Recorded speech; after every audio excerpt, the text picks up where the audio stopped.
The Happening, M. Night Shyamalan's airborne neurotoxin apocalypse. In The Happening, from 2008, plants across the northeastern United States begin releasing a toxin that causes humans to lose their self-preservation instinct and inflict fatal harm upon themselves. The phenomenon starts in Central Park, where construction workers and pedestrians suddenly freeze mid-action, become disoriented, then methodically end their own lives using whatever means are available. Within hours, the toxin spreads across multiple states, carried by wind currents that make predicting safe zones impossible. People jump from buildings, walk into lion enclosures, lie down in front of lawnmowers, and shoot themselves with calm, emotionless efficiency. The toxin works within seconds of exposure, providing no time for gas masks or shelter preparation. Scientists in the film theorize that plants evolved this defense mechanism in response to human environmental damage, releasing the neurotoxin when threatened. The truly terrifying aspect is the randomness. Wind patterns shift constantly, meaning a safe location becomes deadly minutes later. Staying indoors only delays the inevitable, because buildings aren't airtight and supplies run out. The film shows small groups trying to outrun the invisible threat, but the toxin's range expands unpredictably. Even if you survived the initial outbreak, the plants could release the toxin again at any time. There's no negotiating with vegetation, no way to identify which species are responsible, and no method to neutralize a defense mechanism that exists in trillions of organisms. You would die confused, betrayed by the most fundamental element of Earth's ecosystem, Cube Zero, the deadly mathematical trap system. Cube, from 1997, and its prequels present a nightmare scenario where people wake inside a massive structure composed of identical cube-shaped rooms. Each room connects to 6 others through hatches on every surface, but many rooms contain instantly lethal traps, razor wire systems that slice humans into pieces, acid sprays that dissolve flesh, and flame jets that incinerate victims appear without warning. The rooms shift position periodically, rearranging the entire structure and making any mapped route obsolete.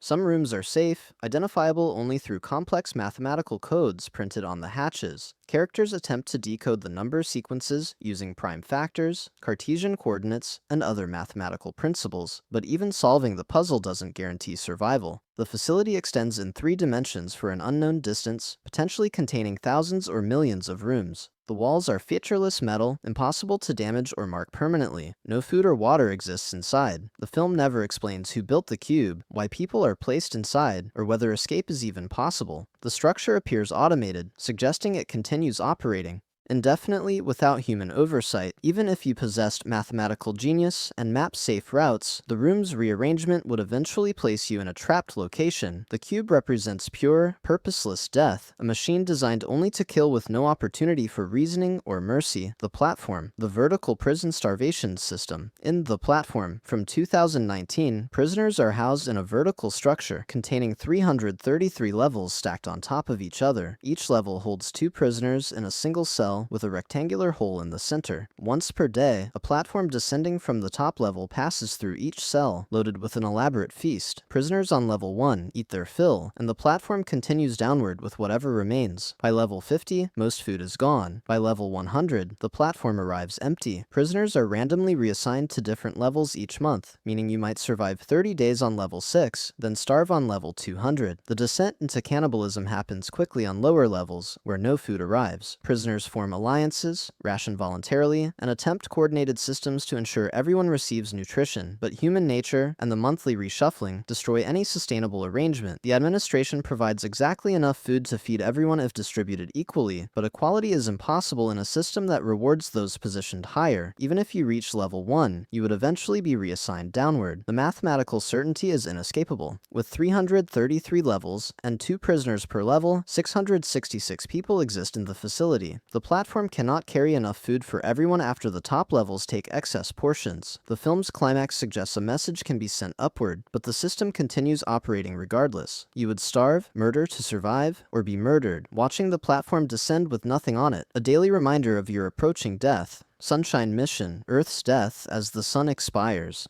Danny Boyle's Sunshine, from 2007, presents humanity's last desperate attempt to reignite a dying sun. 50 years before the film begins, the sun began dimming, causing Earth's temperature to drop and ecosystems to collapse. A first mission carrying a massive stellar bomb to restart nuclear fusion failed without explanation. The Icarus II carries humanity's last hope, a payload large enough to create a star within a star. The crew's journey takes 16 months, and communication with Earth becomes increasingly difficult as they approach the sun. By the time the film begins, Earth is already freezing, crops are failing worldwide, and the death toll reaches billions. If the mission fails, which it very nearly does, everyone on Earth dies slowly from cold and starvation. There's no backup plan, no alternative technology, no escape to other star systems. The film shows Earth's cities covered in snow, people wrapped in every available layer, society maintaining order through sheer determination even as hope vanishes.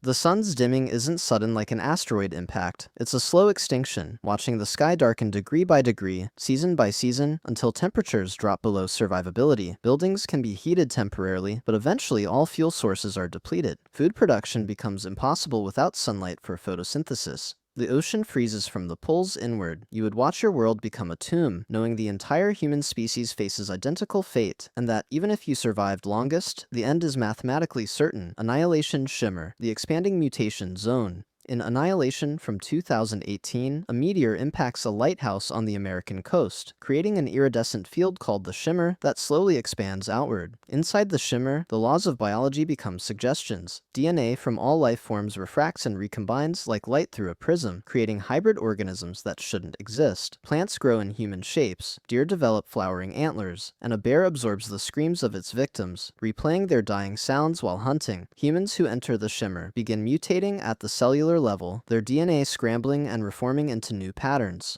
The process is not evolution, but chaotic reassembly. Natalie Portman's character encounters a video recording of a previous expedition member whose intestines had become serpentine creatures, moving independently. The film's climax reveals that the Shimmer is spreading, doubling in size periodically, and will eventually cover the entire planet. Unlike a virus that can be quarantined, the Shimmer represents fundamental alteration of reality's rules. You don't die immediately inside the Shimmer. Instead, you gradually cease being yourself, as your cells refract into other patterns, your thoughts becoming confused as your neural pathways reorganize, your body sprouting flowers, or transforming into crystalline structures. The Shimmer's alien presence doesn't think or communicate in any comprehensible way. It simply refracts everything it touches, creating endless variations of life that overwrite the original. By the time you realized you were mutating, your brain would already be too altered to understand what you had been, trapped in a body that was once human, but had become something incomprehensibly other. Before we continue, if you're enjoying what you're watching, I post videos like this all the time. Subscribing would really help out. Melancholia Impact, Planetary Collision Apocalypse. Lars von Trier's Melancholia from 2011 presents the most unavoidable death in cinema, a rogue planet on collision course with Earth. The planet Melancholia, hidden behind the sun, emerges into view, and scientists calculate its trajectory will pass harmlessly by Earth. Initial relief transforms to horror as Melancholia's path curves, drawn by gravitational forces into direct collision. The planet is larger than Earth, meaning the impact will not create an extinction event but total planetary destruction. Kirsten Dunst's character Justine suffers from depression throughout the film, and her emotional state paradoxically prepares her for the apocalypse, while her optimistic sister Claire descends into terror. As Melancholia approaches, it fills the sky, growing from a distant dot to a horizon-consuming sphere. The gravitational effects begin days before impact, causing tidal disruptions, electromagnetic interference, and atmospheric disturbances. There's no evacuation, no bunker deep enough, no spacecraft capable of escaping in time. Every person on Earth watches the sky and waits. Von Trier films the final approach with agonizing beauty, the massive planet looming overhead as the characters huddle together in a symbolic shelter made of sticks. The impact vaporizes everything instantly, no pain or suffering, just absolute erasure. The film forces viewers to confront mortality without the comfort of survival scenarios or last-minute solutions. You would spend your final days watching Melancholia grow larger, feeling the gravitational pull strengthen, knowing that every human achievement, every memory, every moment of consciousness would be annihilated simultaneously in a collision between celestial bodies that don't care about the life they're destroying. The Road, post-apocalyptic starvation world. Cormac McCarthy's novel adapted in 2009 by John Hillcoat presents Earth after an unspecified catastrophe killed all plant life. The film follows a father and son pushing a shopping cart through a gray wasteland where nothing grows. Trees stand dead and skeletal. The sky remains perpetually overcast with ash. Temperatures have dropped, but not enough to freeze everyone immediately, creating a slow extinction through starvation. With all plants dead, herbivores died first, then carnivores, leaving only humans and whatever canned goods remained from before the collapse.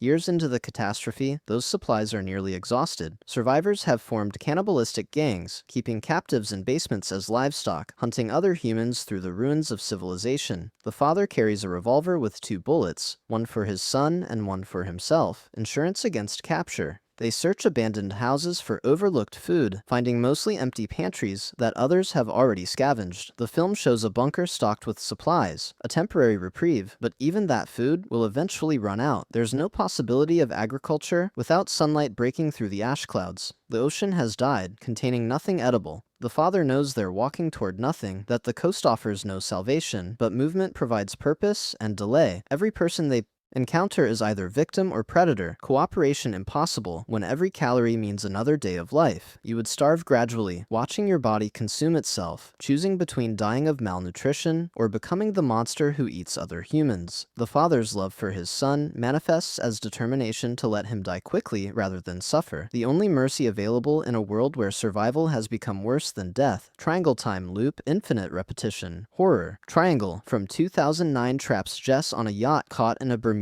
Triangle time loop. After a storm capsizes the boat, Jess and her friends board an apparently abandoned ocean liner. Strange things immediately occur. Jess experiences déjà vu, finds evidence that she's been on the ship before, and encounters a masked figure who kills her friends. The reveal shows that Jess is trapped in a causality loop where she becomes the masked killer, attempting to murder the newer versions of herself and her friends to break the cycle, but killing them only resets the loop, bringing another yacht with another version of Jess aboard. The ship's deck becomes littered with dozens of identical corpses, all previous Jesses, who failed to escape.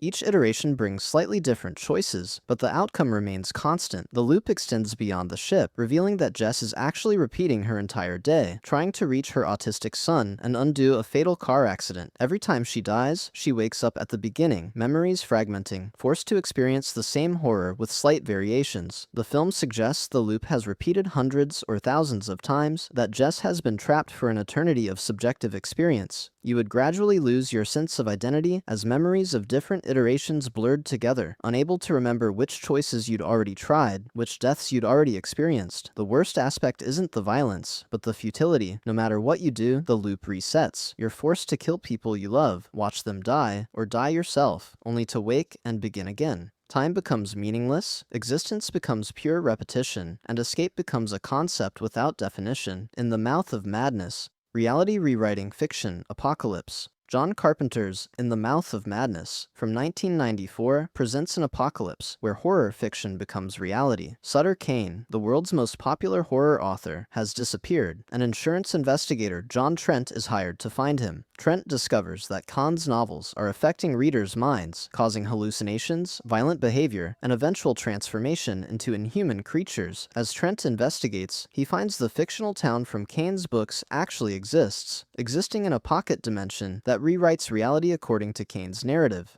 Kane explains that human belief gives his stories power, and with enough readers, his written horrors manifest physically. The film blurs the line between Trent's investigation and Kane's latest novel, revealing that Trent himself is a character Kane created. Reality unravels as Lovecraftian monsters emerge from Kane's imagination. People transform into creatures with too many limbs, geometries become non-Euclidean, and the fundamental rules of existence rewrite themselves. By the film's end, Kane's book has been published and adapted into a film, spreading his reality-altering fiction globally. Trent watches himself on screen, realizing he's both character and audience, trapped in a narrative he cannot escape. The transformation spreads through anyone who reads or views Kane's work, meaning the entire human population faces inevitable corruption. You would feel your thoughts becoming less your own, your memories revealing themselves as implanted plot points, your free will exposed as scripted dialogue. The apocalypse isn't death, but the revelation that you never truly existed, that your entire reality was always fiction subject to revision, and that the thing writing your story has decided to end it in a way that transforms everyone into monsters. The Divide, Nuclear Bunker Deterioration. Xavier Gens directed The Divide in 2011, showing survivors trapped in a basement bunker after nuclear war destroys New York City. 8 people hide in the building's Superintendent Mickey's reinforced storage room. The door seals them inside with limited supplies. Initial relief at surviving the blasts transforms into claustrophobia and paranoia as days become weeks. Men in hazmat suits breach the shelter, kidnap a child, and weld the door shut from outside, trapping the survivors completely. No rescue is coming. The radiation outside makes the surface uninhabitable for decades. Inside, the group dynamics deteriorate rapidly. Supplies dwindle, rationing breaks down, and the strongest members establish dominance through violence. The film becomes increasingly brutal as the survivors abandon humanity. Women are assaulted, the weak are murdered for their food rations, and Mickey's hoarded supplies lead to his torture and death. One character begins showing radiation sickness symptoms, suggesting the shelter isn't properly sealed. The walls sweat condensation that might be contaminated. The air grows stale and thick. Eventually, the group splinters into factions, then individuals, each willing to kill the others for an extra day of life. The main character Eva endures repeated trauma before escaping into the irradiated world above, choosing death from radiation over continued existence in the bunker. The film suggests that even if you survived the initial nuclear exchange, even if you found shelter with supplies, the psychological deterioration would destroy you as thoroughly as the bombs. Humans trapped together without hope become monsters. You would watch your fellow survivors transform into sadistic predators, feel your own morality eroding under pressure, and realize that the bunker has become a tomb where you're trapped with the worst aspects of human nature, dying slowly from radiation, starvation, or murder, whichever arrives first. If you enjoyed this, consider subscribing so you catch every new video. Thanks for watching.